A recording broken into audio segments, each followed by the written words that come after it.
gorilla stomping in a zoo. Check the vocals, animals gather right. Hey everybody, and welcome back for another video. On today's video we're going to take a step back to more of my roots in the motorcycle community.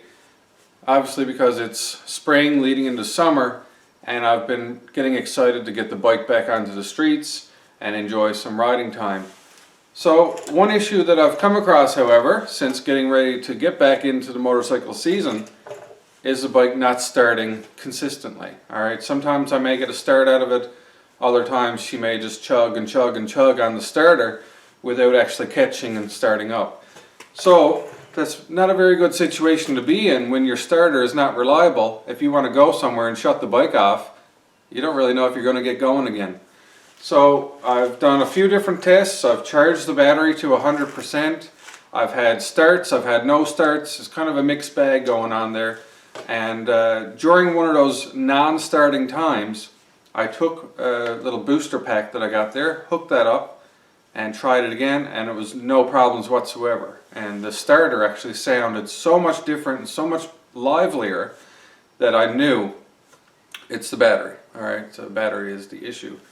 So what I've done, I've gone to Yamaha, I've picked up a new battery, and on today's video we're going to install it. So this is, like I said, my 2003 Yamaha R6. And we're going to get the new battery put into her and see how that treats us, okay? So I'll probably just do one quick little start for you guys on the old battery. We'll see how it happens, how it goes, I should say. And she may start up, she may not. It's all variable sometimes. And then we'll get into a battery install. Alright, so up to this point today, I had the seat off, I had the charger on the trickle charger. It was indicating 100%, okay?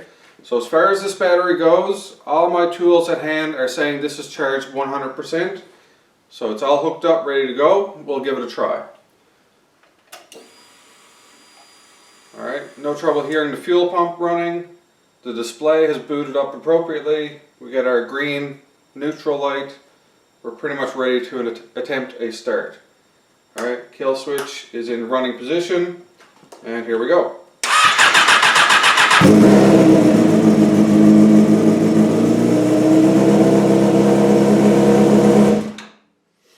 Alright, so then we just had a successful start, obviously. Fuel system's primed. Let's try again.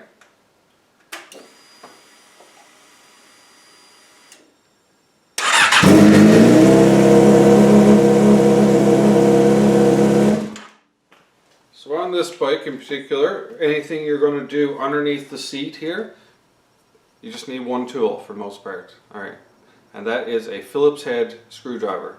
And this is the larger of the screwdriver set because they are large bolts which are in here. So if you haul back the back part of your seat, or haul forward the back part of your seat, there are two bolts holding the seat in place. So we'll go ahead and remove those.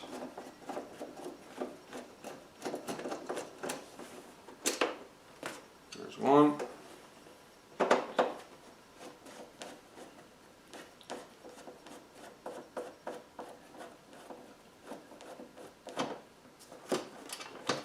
There is two. With that, seat comes off and you're in business. Alright, make sure you keep your bolts in a safe place, don't lose them. And now, right here, we're going to focus in on the battery area, and I'll bring you guys in closer to get at that. So now that we have our work area exposed, and we're up close and personal with it here, we're going to look at this battery. And to the new guy, you've probably seen a car battery before, and typically they are standing tall. It's taller than it is wide, and you would picture this battery to also be in the same orientation, but it's not, okay? What we would consider the top of the battery is actually forward, pointing towards, or actually rearwards, pointing to the rear of the bike. The bottom of the battery, which you would typically picture, is pointing to the front of the bike. So we're actually just seeing the side of the battery here right now. So this is actually going in shallower than what the length is going towards the front of the bike. Hopefully that makes sense to you. So the first step in removing this battery is going to be removing the terminals. So I'm going to start with the negative terminal. This can be personal preference sometimes. I'm not a licensed mechanic or anything, so I'm not going to tell you which way is right and which way is wrong in terms of taking off positive first or negative first, but as long as you get two of them off, that's the main thing. Alright, so we'll just release the screws like so. I got a magnetic tip on my screwdriver, which helps a lot for things like this. There we are. So I'll repeat that on the positive end.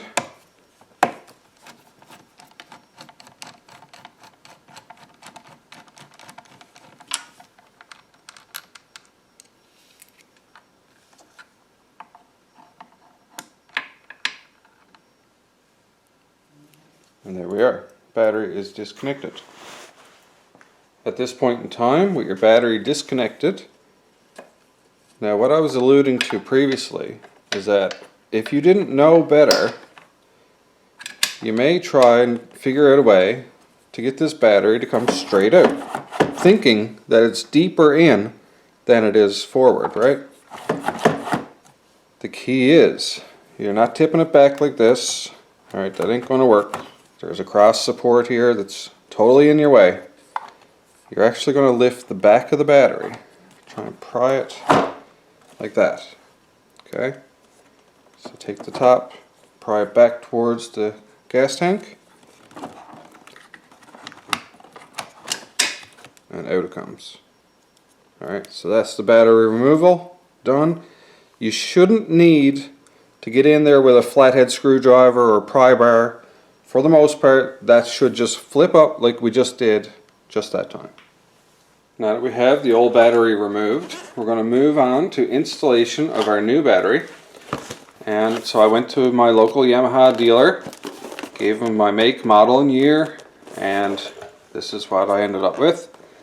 This is the YT9B-BS battery, 12 volt battery, small in size for utility vehicles and such. Yamaha genuine part, label on top. Alright, so that is our new battery. Now, I've already explored the inside of this battery to get the battery prepped for this video actually, and ready for install. And so what I've done is I've opened it up, and inside you are going to find the battery itself. Now typically in this area right here is going to be a peel off sticker, okay? And that is pretty much just protecting the openings down into the lead cells of the battery itself. Because with these kits, you need to add the electrolytes yourself, or the catalysts, whatever they want to call them. But basically it's sulfuric acid is what you're adding in. And that comes in a separate container in the box, which I'll show you now. This little white box here came like such. It says battery fluid, acid. So as such, you should handle this with plastic gloves, something protective and capable of repelling acid. Alright, because this sulfuric acid stinks like rotten eggs. It's the real deal. Okay? So you're going to get this little package, and there's 6 cells of sulfuric acid in this.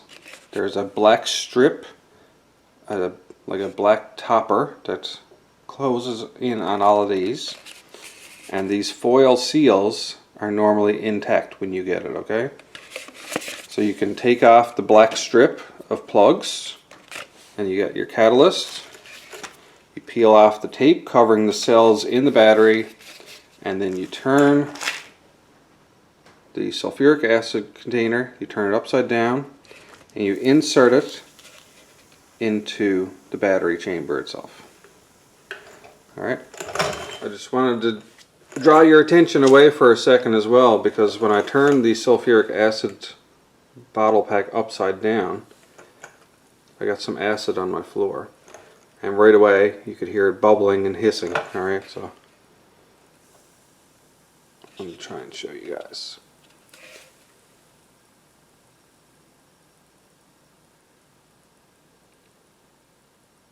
Alright, so this is not to be messed around with, okay? This is the real deal, real acid.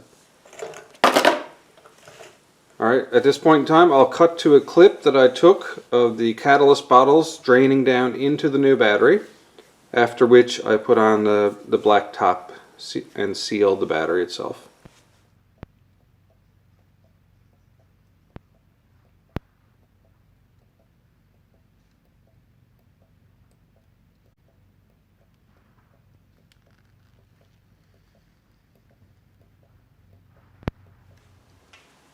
It's at this point in time that our battery now is fully assembled. This is the black strip I was talking about, which has sealed the 6 chambers. So the acid is in the battery's activated, likely putting off power right now, but it does require some charging once it's put into the bike, okay? Or you can do the charging before you put it in the bike, it's up to you. But one thing to remember with this is the charging capacity of it, or the amperage that you use. This is a small battery, okay? So 0.8 amps to 1.6 amps is your kind of recommended range, okay? So if you're using a trickle charger like mine, which I'll show you.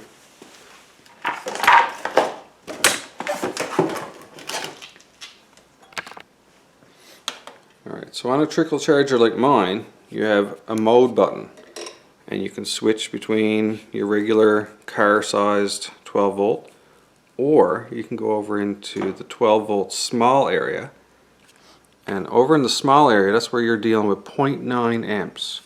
So that's where you want to be charging these batteries, okay? You don't want to be charging it at 3.5 amps over here on the regular car setting. Alright, you don't want to damage your battery that way. So make sure you're over on the small area if this is a similar trickle charger to yours. So I have chosen to charge my battery in the bike, okay? I just want everything in there and compact and in place, but like I say, it's easily chargeable outside the bike. Anyways, process is reversed in terms of removal. Now we're going to be inserting, so we're going to go bottom of the battery, right? Because when you look at the battery and you put your catalyst in, this is what your battery looks like, right? So you would think that this is the bottom and this is the top. But you're going to have your electrodes facing upwards, and the battery is actually going to be going in on its side. And here we go. Slide in the bottom first. Let's slide forward.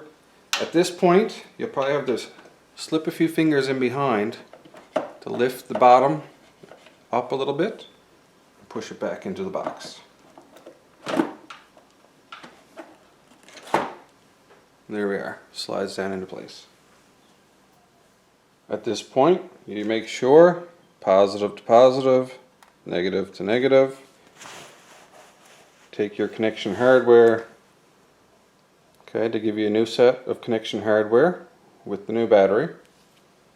So I'm going to take my little square nut and I'm going to slide that in on the side of the connector here. See if I can.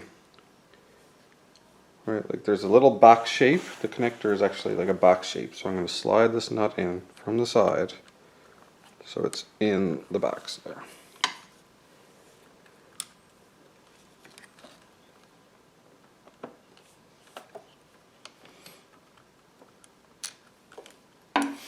Okay, like so. Took a little bit of wiggling, but now I'll get the bolt,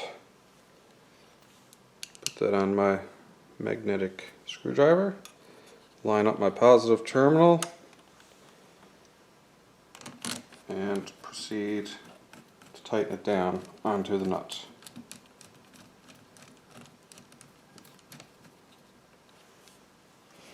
Okay, so that tightens itself in like so. Not too tight, but tight enough. You know how it goes. Alright, fix my little positive shielding over my terminal, like such. Okay, then we're going to repeat that now for the negative terminal. Again, got my square nut. See if I can get a better view of it this time for you. Now remember, the positive is connected, so if you go rattling metal around this too much, you may get some sparking. So be in a well ventilated, without any gas fumes in the air, all that safety Sally stuff. Okay. So take the square nut and I'm going to slide it in like so, okay? So that's inside this box of a terminal. At that point, I'll get my bolt into my screwdriver, line up the terminal, down through the terminal, into the nut, and tighten it down.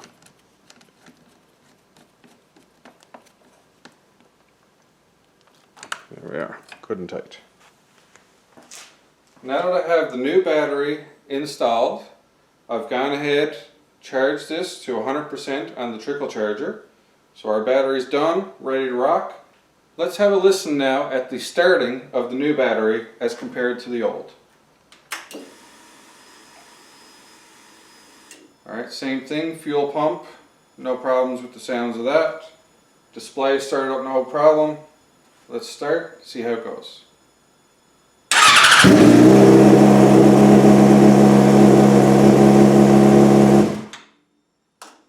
And again.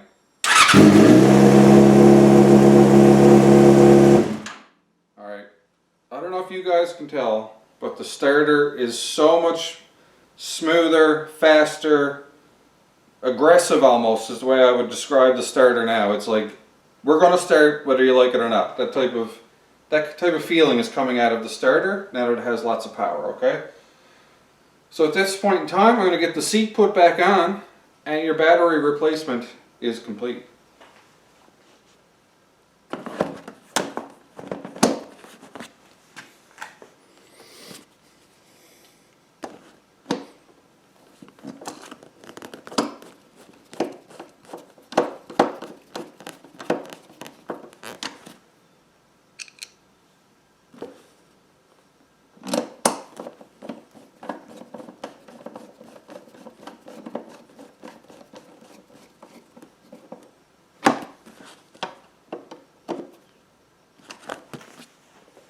And there you have it, folks. Today's project is complete.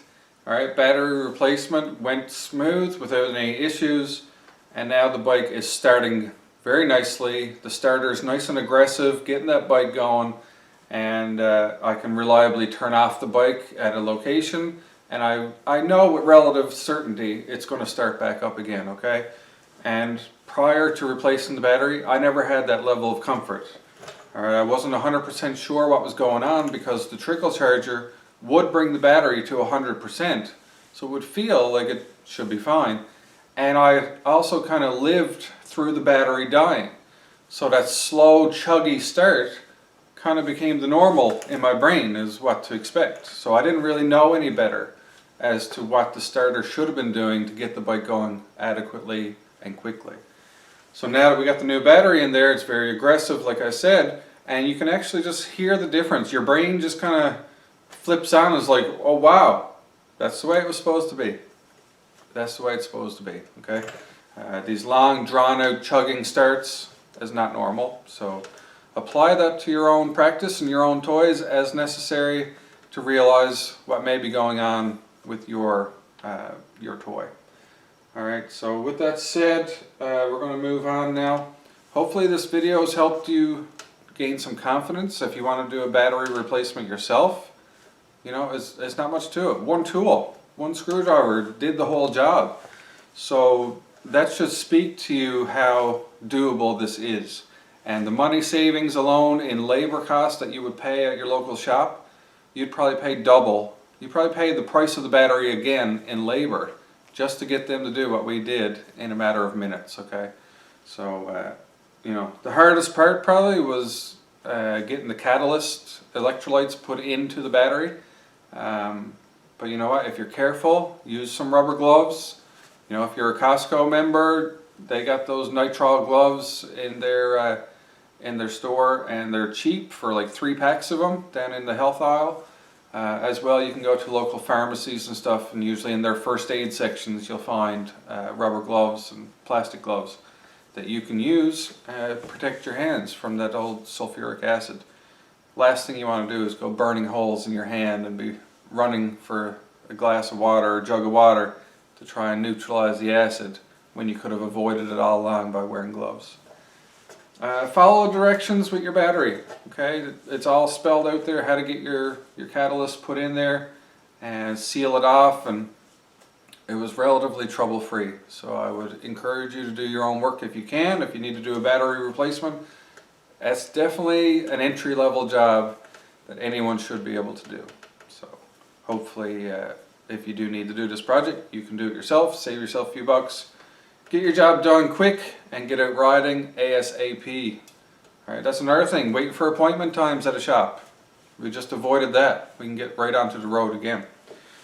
Alright, there's your ramble. We're finished for today. The project is complete. Hopefully you gained something out of it, and hopefully to my long-time motorcycle riding audience, hopefully you guys enjoyed this little trip back into the motorcycle scene.